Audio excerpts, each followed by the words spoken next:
قل للذي يسعى لإرضاء الإله اسلك طريق المصطفى خير الدعاء يا أسوة الداعين يا خير الورى يا قدوة الهادين يا علم الهدى ما كنت فظا أو غليظا بينهم وبرحمة من ربنا تهدي بسم الله الرحمن الرحيم.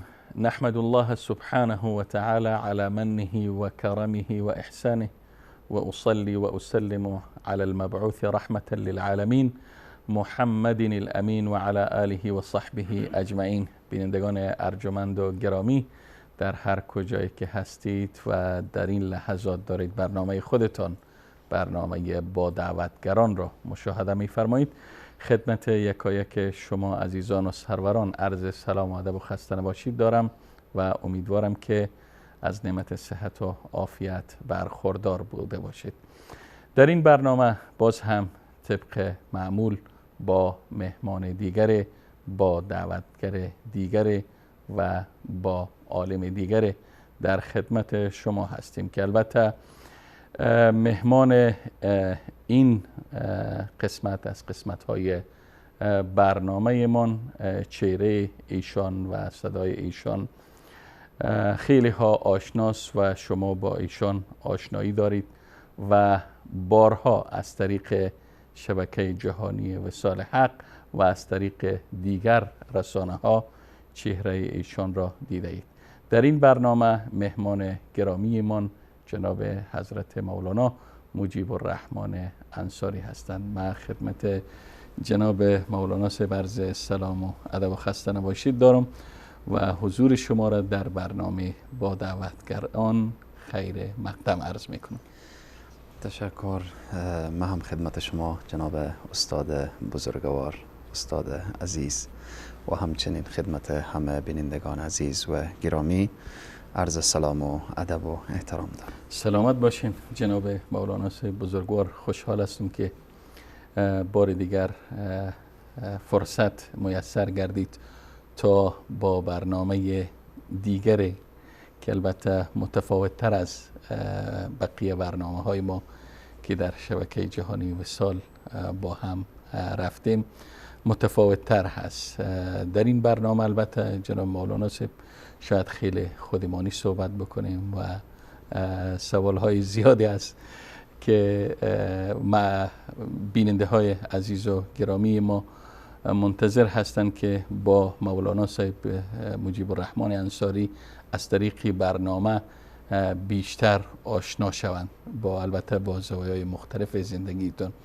جناب مولانا بزرگوار، ما طبق معمول اولین سوال از مهمانای ما در برنامه است که مهمان خودشان بیشتر معرفی میکنن، تنها نام نه بلکه مولانا صاحب در کجا و در چه سال پا به عرصه وجود نهادند. تشکر. الحمدلله رب العالمین و الصلاة و السلام علی رسول محمد و علی آله و اصحابه اجمعین. جناب استاد بزرگوار، برنامه شما هست با دعوتگران. ما خود از این کوچکتر میبینم که ما در ردیف دعوتگران قرار بگیرم.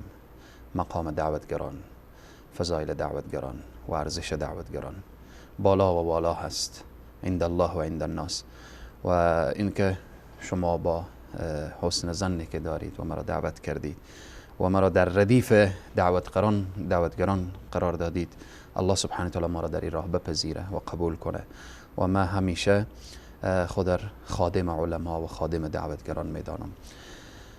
در قسمت معرفی گفتیم نام ما مجیب الرحمن هست، فرزند خواجه محمد رفیق انصاری و خواجه محمد رفیق انصاری فرزند خواجه محمد صدیق انصاری که الحمدلله جد بزرگوار ما الان در قید حیات هستن ماشاءالله و پدر بزرگوار ما حیات دارن. سلسله نسب اولا ان اکرمکم عند الله یتقاکم، بهترین شما نزد الله سبحانه و تعالی با تقوا ترین شما هست، ولی اگر تقوا الله نصیب کنه و همه ما الله جز متقین داشته باشه و بازم شرف افتخار هست که الله در سوره کهف بیان میکنه و کان ابوهما صالحا. سلسله نسب به شیخ الاسلام ابو اسماعیل هیروی خواجه عبدالله انصاری رحمه الله میرسه و از خواجه عبدالله انصاری به صحابه جلیل و قدر رسول اکرم صلی الله علیه و سلم، صاحب رحل رسول صلی الله علیه و سلم، حضرت ابو ایوب انصاری رضی الله عنه. بنده در سال 1363 هجری شمسی در ولایت هرات، در که البته حال جزء ناحیه‌های شهر تا اندازه شده و آن وقت جزء ولسوالی شهرستان بود. بله انجیل، قریه که مسما و نامش هست قریه گازرگاه که او را گازرگاه شریف میگن، چون در اون منطقه از یک لحاظ چون شیخ الاسلام خواجه عبدالله انصاری در اونجا دفن هستند و از نظر دیگر مویی از موهای رسول اکرم صلی الله علیه و سلم در اونجا قرار داره، به خاطر شرف و بزرگی موی رسول اکرم صلی الله علیه و سلم و منطقه شریف میگن. در منطقه گازرگاه شریف به دنیا آمدم، در خانواده‌ای که الحمدلله افتخار میکنم، خانواده علم و فرهنگ و عرفان و اینها و الحمدلله. جناب مولانا بزرگوار از جد بزرگوارتون یاد کردین که در قید حیات هستن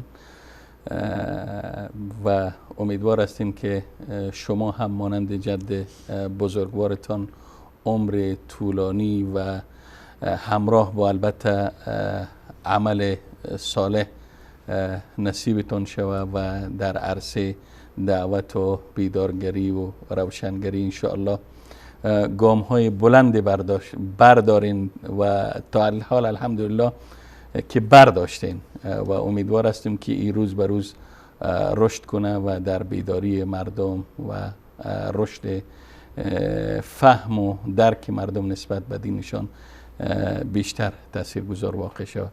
خب جناب مولانا، پس شما گفتین که در استان باستانی هرات متولد شدین و در اونجا نشم و نما کردین. خب عموما افرادی که در خانواده های علمی متولد میشن فکر کنم فراگیری علم و معرفت را نسبت به دیگرها پیشتر آغاز میکنن، یعنی قبل دیگرها عموما در سن 7 سالگی شروع میکنن، شاید شما در سن 4 سالگی یا 5 سالگی به نوشتن و خواندن آشنا شده باشین. از این نگاه چطور میشه روشنی بیاندازین در این عرصه؟ بدون شک همانطوری که تذکر دادیم جد بزرگوار مر الله سبحانه تعالی ایشان را حفظ بفرمایه و خصوصیت دیگری که برای ما هست نواسه یا نواده بزرگ جد بزرگوار خواهم هست. یعنی پدرم بزرگوارم فرزند بزرگ جد ما هستن و شما و من نواسه بزرگ هستم و حاجی بابا الله ایشان حفظ بفرمایه بسیار مرا دوست داشتن و بسیار محبت میکردن و الان هم بسیار دوست دارن. دوست داشتن ایشان چون جد بزرگوار ما طبع شعر داشتن، شاعر هستن و اشعار زیادی از اونها یک رساله و یک بسیار موجز و خلاصه در باره اشعار چاپ شده که او هم بدون موافقت ایشان که بعداً خبر شدن دیگه اجازه ندادن، گفتن که نمیخوام که در حیات ما اشعار چاپ بشه.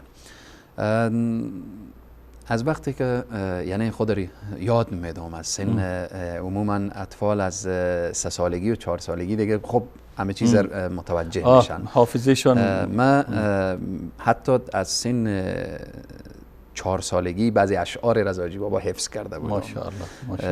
و اشعار اینا بسیار برای من جالب بود چون همیشه در کنار اینا نشسته بودم، همیشه اشعار تربیتی آموزشی همه اینها وقتی که در کنار اینا بودم همیشه از من سوال میکردن و بسیار برای من جالب بود که در طفولیت یعنی بسیار با سن یعنی 3 سالگی و 4 سالگی حاجی بابا همیشه اولین لحظه‌ای که ما اونها را ملاقات میکردم یا مرا به آغوش میگرفتن میگفتن بگو بابا بگو بابا، باز من میفهمیدم که اونا چی میگن، باز من بله. میگفتم لا اله الا الله.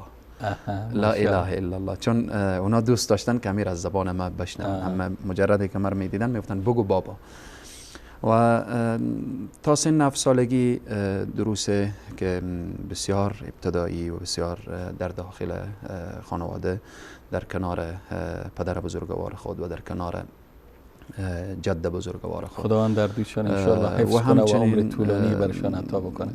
سلامت باشیم. و خانواده ما الحمدلله یک خانواده منسجم که الله سبحانه و تعالی حفظ بفرمایه. همه یعنی عموی ما، به اصطلاح ما افغانا کاکای من، کاکای بزرگ من حافظ قرآن هستن و همچنین کاکاهای دیگر ما که الله سبحانه و تعالی ایشان حفظ بفرمایه، هر کدام به نوبه خود توجه خاصی برای ما داشتن در عرصه درس و تعلیم و در اینها، تا اینکه در سن 7 سالگی وارد مکتب ابتدایی منطقه گازرگاه شدم. در اون مدرسه و اون مکتب صنف اول و دوم و سوم تا صنف 4 یعنی دوره دبستان در اونجا بودم و بعدا از اونجا به مکتب به نام لیسه انقلاب داخل شهر انتقال خوردیم که او وقت دیگه وقت زمان طالبا بود و اونجا از صنف چندم آغاز کردیم؟ از صنف 5. صنف 5 به بعد. خوب تا صنف 8 ما در مکتب خوندم. بعد از صنف 8 چون دوره درس مکتب تا مدرسه علوم دینی بیشتر هست، نظر به علاقه خانواده جد بزرگوار ما دوست داشتن که من علوم دینی رو بیشتر توجه داشته باشم و ترکیزم سر علوم دینی بیشتر باشه. از مکتب انتقال یافتم به توفیق الله سبحانه و تعالی طرف مدرسه که بیشتر علوم دینی در اونجا تدریس میشه. مدرسه عالی قیاسیه که بعداً به اصطلاح افغانستان از صنف 12 مدرسه قیاسیه فارغ شدم. در کنار این از 7 سالگی که وارد مکتب شدم تا سن 13 سالگی که هم مکتب رو میخواندم و بعداً چون نظر به علاقه که جد بزرگوار ما داشتن که ای باید حافظ قرآن بشه و ما راهی تحفیظ شدم. دارالحفاظ در افغانستان، دارالحفاظ یا دارالقرآن سیدنا عمر فاروق رضی الله عنه که الله غریق رحمت کنه، استاد بزرگوار ما از دنیا تشریف بردن، جناب مولانا صاحب آقا گلخانر رحمه الله. قرآن به نزد ایشان و با توجه کامل جد بزرگوار ما در سن 13 سالگی وارد دارالحفاظ شدم و در 15 سالگی به توفیق الله سبحانه و تعالی که هذا من فضل ربی، فضل الله سبحانه و تعالی شامل حال ما شد و بزرگترین فضل هست و شرف افتخار هست که الله ما با قرآن همیشه زنده داشته باشه، با قرآن بمیرانه، با قرآن حشر کنه و با قرآن ره سپار جنت بگردانه. و در سن 13 شروع به حفظ قرآن و در سن 15 سالگی قرآن عظیمشان، یعنی تقریبا در مدت 2 سال قرآن عظیمشان تمام شد و الحمدلله و بعدها 8 سال یا 9 سال دقیق فکر من نیست باز تراویح هم دادم الحمدلله در رمضان. ماشاءالله. امین دوران تحصیل بعد از دوران این دانش آموزیتان که تا صنف 12 یا همان اواخر دبیرستان هست، بعد از او دوره دانشجویی تحصیل قبل از این که من به یک دانشگاه و یا پوهنتون یا اینها داخل باشم، قبل از یعنی دانشگاه رسمی به دانشگاه یا دانشکده دعوت داخل شدم که پا برسه خطابت و اینها و دوباره پس برمیگردیم. ما فقط میخوایم که بعد از یعنی ادامه تحصیل در کنار این که از مدرسه فارغ شدم، در دارالعلوم عالی انصار نزد اساتید بزرگوار جناب حضرت مولانا نور محمد مظهری حفظه الله و در کنار استادان زیاده و یعنی اگر من نام اساتید خود بگیرم فکر میکنم بدون ذکر نام پیش میرم، به خاطر که وقت یاری بکنم، به خاطر اینکه و اگر یکیشون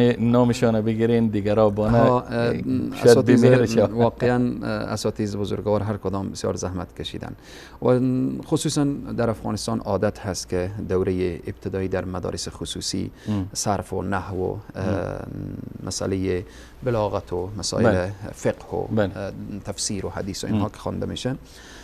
دوره موقوف علیهیر در دارالعلوم عالی انصار و تا رسید در دوره حدیث که در افغانستان عادت و یعنی رواج دوره حدیث در 9 ماه خوانده میشه در اکثر مدارس.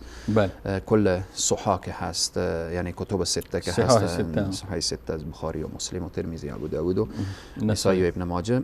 ما الحمدلله و توفیق الله سبحانه و تعالی چون باز هم توجه جد بزرگوار ما، توجه پدر بزرگوار ما و خانواده بود، جناب حضرت مفتی صاحب نجیب احمد خراسانی الله سبحانه و تعالی ایشان حفظ بفرمایه، بسیار استاد مجرب و شخصیت والا و والا، من نزد ایشان به مدت 3 سال دوره حدیث را خواندم.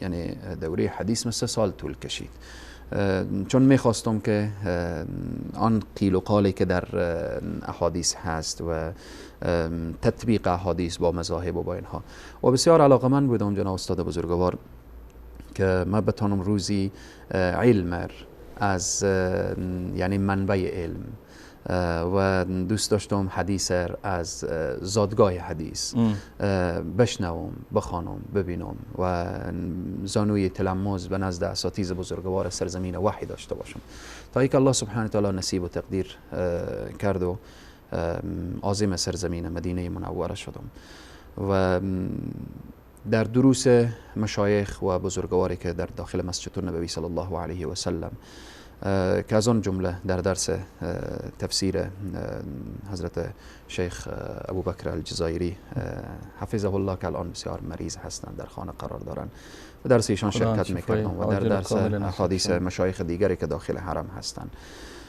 از اونها استفاده میکردم. دروس رسمی که بسیار دوست داشتم و علاقه‌مند بودم که از احادیث رسول الله صلی الله علیه و سلم بیشتر چیزی بفهمم و بدانم.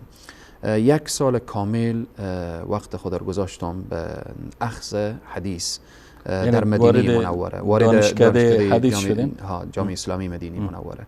بعداً بعضی سوال ها و مسائلی که پیش من الحمدلله بود و اونها حل شد، نظر به این که چون راه دعوت بود و مسیر دعوت بود و برنامه دعوت بود با مشوره دوستا و اساتید و آنهایی که اهل فهم بودن و اهل درک بودن، با ایشان مشوره و بعداً گفتن که نیاز ملت افغانستان بیشتر در مسائل عقیده هست و مسئله دعوت هست تا اینکه از دانشکده و از کلیه حدیث یعنی از فاکولته حدیث منتقل شدیم به فاکولته دیگری دعوت و الحمدلله این شرف افتخار نصیب ما شد. واقعا افتخار میکنم که فضل الله سبحانه و تعالی که از کلیه دعوت از جامعه اسلامی مدینه منوره از دانشگاه اسلامی مدینه منوره فارغ التحصیل شد. خب جناب مولانا صاحب، این بود خلاصه دوره فراگیری تان یا آموزش و بالاخره تحصیل و یا دوره دانشجویی که ماشاءالله از هرات آغاز شد و به مدینه منوره ختم شد و البته دوره تحصیل و فرا گرفتن علم تا اطلب العلم من المهد الى اللحد ادامه داره. برمیگردیم به دوره که شما در صحنه دعوت عملا ظاهر شدین که البته طوری که ما اطلاع داریم شما فکر کنم در سنین نمیفهم نوجوانی بگم یا آغاز جوانی بگم پا به منبر گذاشتین و از فراز منبر جمعه مردم به دعوت به بیدارگری دعوت کردین. این دقیقاً چند ساله بودین که پشت منبر قرار گرفتین یا پشت مایک قرار گرفتین؟ تشکر جناب استاد بزرگوار. مسئله دعوت از این که من چند ساله بودم که مسئولیت عظیم و بزرگ به دوش ما گذاشته شد، یعنی میشه گفت که یعنی سال 1380 یعنی 17 سال بودین. 17 سال ما 18 سال سنم بود 18 سال سنم بود که اولین مرتبه بود که من و او هم اسباب داشت. من قبل از این که به منبر بالا باشم مسئولیت مؤذنی مسجد به دوش داشتم. روز جمعه اذان میگفتم. باز اتفاقا جناب خطیب صاحبی که در اون مسجد خطابت داشتن یک روز نیامدن. بعداً گفته شد که نماز جمعه را کی بخوانه. بعد پس حکایتی داره خطیب شده شما. گفتن چی کسی حاضره که نماز جمعه را بخوانه؟ ایج از فکرم نمیره. باز حتی وسط صف گفته شد که چی کسی هست. یکی از علما بود، مولوی صاحبا بود، آمد باز خطبه را خواند و بعد از خطبه باز کس دیگری که امامت 5 وقت داشت او را امام کرد و بالاخره که پیش نمازی و نماز جمعه را بده. در ذهنم پیدا شد که خب اگر یک جمعه دیگری چنین اتفاقی بیفته خب ما هم میتونم این کار. پس این واقعا انگیزه بود برای خطابت و وارد شما به و من دعا میکنم و باید یادآوری بکنم، چون در عرصه وقتی که در همون مکانی که من قرآن را حفظ میکردم در دارالحفاظ سیدنا عمر فاروق که از استاد بزرگوار جناب حضرت مولانا عبدالبصیر صدیقی حفظه الله که من پیش از اونا قرائت و تجوید و اینها رو میخواندم و بعضی علوم دیگر رو میخواندم، با استاد مشوره کردم الله ایشان حفظ بفرمایه. بسیار استاد مشفق و مهربان و بسیار دلسوز. گفتم چنین شده اگر شما خطبه جمعه برای من بنویسیم که من را حفظ بکنم. خب ماشاءالله آغاز بود. بله در ابتدا استاد بزرگوار خطبه را به من نوشتن که تا الان من خطبه استاد را دارم، پیش من هست، اولین خطبه و او را حفظ کردم. اتفاقا چون این موضوع در وسط این هفته من رفتم و خدمت استاد و اینها، جمعه بعدی بار دیگر جناب خطیب صاحب مسجد تشریف نیاوردن. گفتن نماز جمعه را کی میخوانه؟ شما ما این آرزو رو داشتین که اتفاق بیفته یا من خود خطیب حاضر نباشه به خاطر که علاقمند بوده؟ من میگفتم که من جناب استاد یک انگیزه برای ما پیدا شد که شاید الان میفهمم و انگیزه درست نبوده، به خاطر از اینکه به ذهن و فکر ما آمد که در این مسجد جوار شیخ الاسلام خواجه عبدالله انصاری یک شخصیت علمی، ما واقعا در مو صف وقتی که گفتیم کی نماز رو بخوانه هر کس طرف هم دیگر نگاه میکرد. نمازی که 200 نفر یا 300 نفر مقتدی بیشتر نداشت. ما این انگیزه پیدا شد که ما به جوار چنین شخصیت علمی باشیم و ما باید اعلان بکنیم در صف نماز که کی نماز چی کسی نماز میخونه. امروز خطیب صاحب نیست، باید 10 خطیب دیگه اینجا نشسته می بود. این انگیزه ما بود. این انگیزه ما بود که شما باید آماده شید، شما باید مسئولیت با عهده بگیرید داشته باشید. و جناب استاد بزرگوار نه تنها که من اونجا برای من آرزو پیدا شد و میگفتم که روزی باید 10 خطیب اینجا نشسته باشه. تربیه شود. اتفاقا خطیب صاحب تشریف نیاوردن و من بالا شدم به منبر و 18 ساله بوده. 18 ساله و خطبه را خواندم. وسط خطبه سوره عصر به مدت 5 دقیقه یا 6 دقیقه ای را خواندم و ترجمه کردم، بسیار خلاصه و موجز و اینها. و بعدا نماز را خواندم و بسیار اتفاق عجیبی که وقتی که ما از نماز رفتیم طرف خانه، اجی آقام یعنی پدر بزرگوار ما گفتن وقتی تو در منبر بالا شدی من بسیار نگران شدم که تو الان بلند شدی چی میگی؟ چی خواهد گفتی و چه کار خواهد کردی؟ و اتفاقی که یعنی فامیل و خانواده برای اولین بار چنین اتفاق میفته که و حقیقتا یک موضوعی که از ابتدای خطابت تا به امروز در عرصه خطابت ما جد بزرگوار ما و پدر بزرگوار ما حتی خانواده موافق نیستن. میگن دعوتگر باش، داعی باش و بالاخره اما مسئولیت خطابت، چون میگفتن مسئولیت سنگین هست و مسئولیتیه که شاید نتانی درست و صحیح پیام کتاب خدا و سنت رسول الله را درست برسانی و شاید روزی چیزی بگی و حرفی بگی که سبب مسئولیت اخروی همه ما بشه. و نکته دیگر هم بعضی قضایای دیگری هم بود که خانواده هیچ موافق نبودن. میگفتن سن تو پایین هست، وقت درس تو هست، وقت تحصیل هست. همیشه جد بزرگوار ما میگفتن، جناب استاد بزرگوار میگفتن اگر این مسئولیت هم حتی الله سبحانه و تعالی به دوش تو میگذاشت، همین 40 ساله که میشودی باز خطیب میشودی خوب بود. که هم از لحاظ سن، هم از لحاظ علم، هم از لحاظ تجارب، یعنی به سن نضج و پختگی میرسیدی بعد از او آغاز میکردی. توصیه جد بزرگوار سن بعثت پیامبر، در این راستا یعنی این توصیه خانوادگی و جد بزرگوار و اینها بود. و به هر حال جناب استاد بزرگوار از اونجا آغاز شد دیگه. بعد یک چند وقت گذشت، یک چند ماه باز مردم همه جمع شدن گفتن که خب به صفت نایب خطیب این را معرفی کنیم، وقتی خطیب صاحب نیست و بالاخره نایب باشه. یک چند وقت دیگه گذشت، چون نظر به مریضی و یا مشکلاتی که خطیب صاحب قبلی داشتن الله ایشان حفظ کنه، آمین، مردم جمع شدن و بالاخره گفتن که به صفت خطیب تعیین بشه.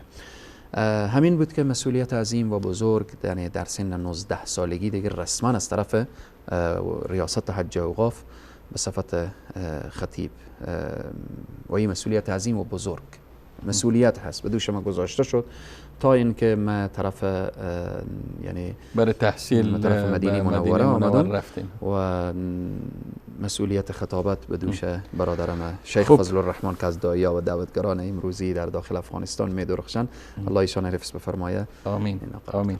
خب جناب مولانا صاحب، البته بحث خطبه و خطابت را ما آغاز کردیم، اما فکر کنم که وقت قسمت از برنامه ما رو به پایانی است و ان شاء الله بحثمان در ارتباط و خطابت را در قسمت بعدی برنامه پی خواهیم گرفت و از حضور شما مرخص میشیم و همچنین شما بینندگان عزیز و گرامی را تا تقدیم قسمت دیگر از این برنامه با دعوتگران به پناه الله متعال می سپارم. منتظر برنامه بعدی باشید که انشاءالله صحبت را با جناب مولانا مجیب الرحمن انصاری پی خواهیم گرفت. تا آن دمان لحظه همه شما عزیزان را به پناه یکتای بی همتا می سپارم و السلام علیکم و رحمت الله تعالی و برکاته. قل للذي يسعى لإرضاء الإله اسلك طريق المصطفى خير الدعاء يا أسوة الداعين يا خير الورى يا قدوة الهادين يا علم الهدى ما كنت فظا أو غليظا بينهم وبرحمة من ربنا تهدى.